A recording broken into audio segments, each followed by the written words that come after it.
Hello, it's Nikki and welcome back. I'm a personal brand coach and I talk a lot about activating and illuminating your personal brand.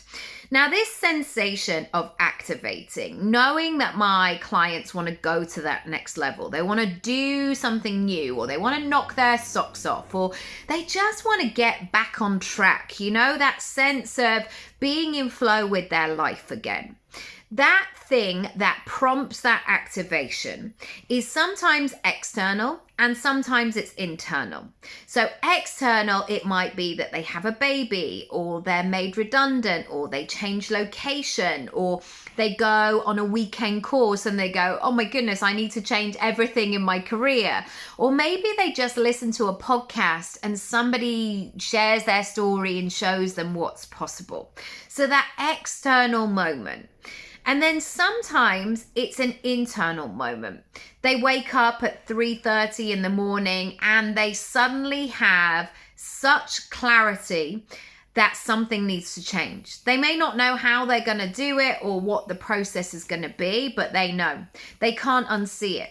They cannot ignore it because it's come to the surface. It's like when you find out a piece of information about something and then it's like, I can't unhear that now. Like I can't just forget that has happened.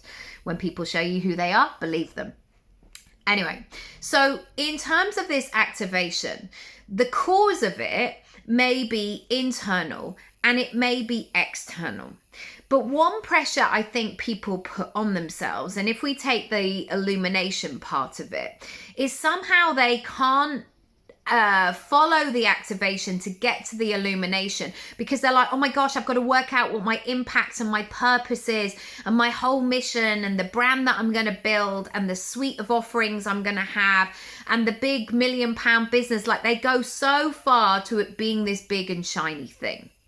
Instead, I want you to always check in with a smaller version of that illumination.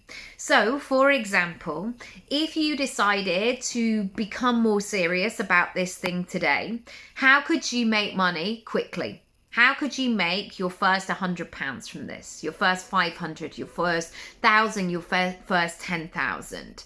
How could you get the right eyes on this? How could you take the first teeny tiny steps that will bring you to that place where you are live, where things are happening, where this becomes real? I would love you to think about that today. If you want help with that transformation and that process, I'm here. That's exactly what I do. If you want accountability, support, and encouragement, send me a message and we can go from there.